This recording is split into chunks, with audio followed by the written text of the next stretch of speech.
vegetasinya tidak ada. Ya. Nah, jadi yang pertama harus kita lakukan adalah gertakanlah. Gerakan tanam pakan lebah. Gerakan tanam pakan lebah itu yang bagaimana tidak hanya menanam saja, tapi tanaman yang bersinergi dengan lebah.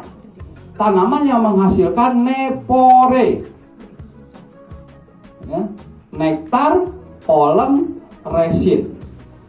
Ditambah dengan harus ada ketersediaan air. Jadi kita singkat yang namanya neporea. Nektar, polen, resin, air. Tanaman apa saja yang mengandung nektar? Nah, tadi sudah disebutkan sama Bapak tadi, air mata pengantin, AMP.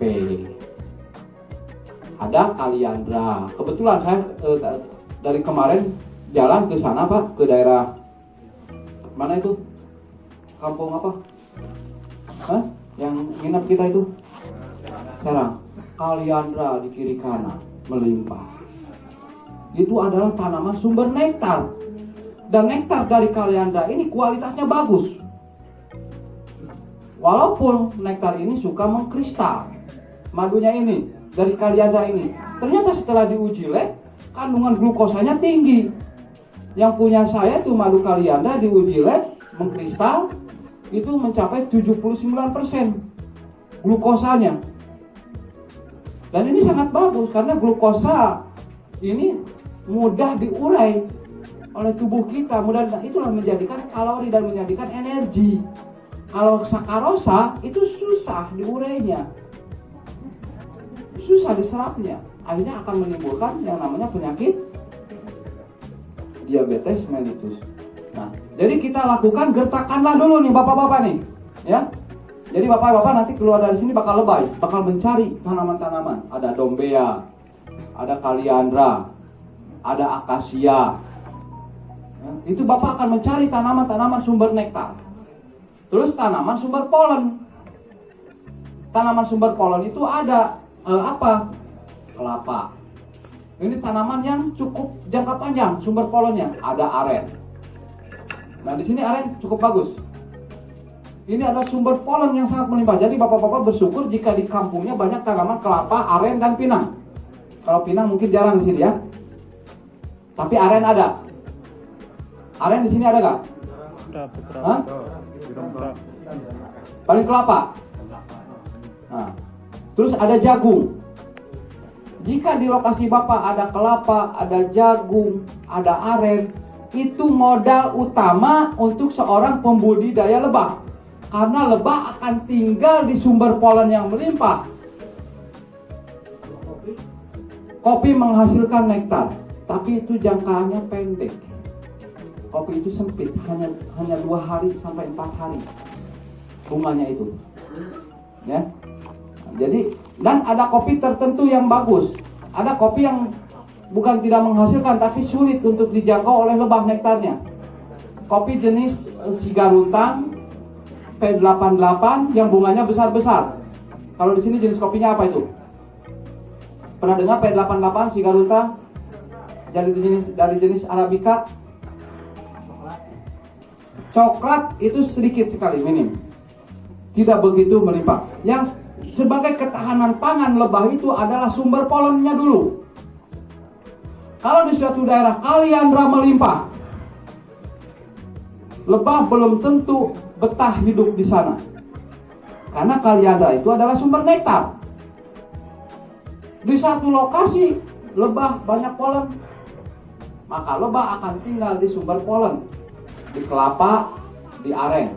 Pak Debi, di sini banyak lebah, tapi madunya tidak ada. Kenapa? Lebah mau tinggal di situ karena ada sumber polen, dan polen itu adalah salah satu makanan utama bagi lebah untuk diurai, untuk diproses menjadi royal jelly. Royal jelly ini adalah makanan utama bagi larva, bagi bayi. Sedangkan nektar diproses oleh lebah itu sebagai karbohidratnya, sebagai lauk pauknya, sebagai nasinya. Tapi bayi lebah itu akan diberi makanan protein, yaitu sumber polen yang diproses menjadi royal jelly. Itu ya. Nah, jadi kita lakukan gertakanlah. Setelah kita melakukan gertakanlah, otomatis kita ini akan terbentuk. Yang dulunya gersang akan terbentuk yang namanya alam. Nah, kalau sudah terbentuk alamnya ini dengan tanaman-tanaman, otomatis lebah itu akan datang dengan sendirinya. Ini pengalaman kami, ya. Jika kita melakukan gertakanlah, ini lebah akan datang dengan sendirinya. Menempati rumah-rumah, menempati kotak-kotak jebakan, menempati gelodokan-gelodokan, menempati kotak-kotak kosong yang kita sediakan. Nah, jadi terbentuklah alam yang kami istilahkan alam itu ada lebah, ada madu. Setelah terbentuk alam, lebahnya berdatangan, kita rawat dengan baik, maka alam pun akan beramal kepada kita. Alam akan beramal jika kita merawat alam. Di dalam Quran surat Ar-Rum, kalau tidak salah, telah terjadi kerusakan di daratan dan di lautan karena tangan-tangan manusia. Dan Allah akan memberikan imbalannya akibat perbuatan mereka yang telah melakukan kerusakan di muka bumi. Jika kita melakukan kerusakan di muka bumi, jika kita melakukan penebangan-penebangan secara sporadis, merusak alam, akhirnya apa akibatnya?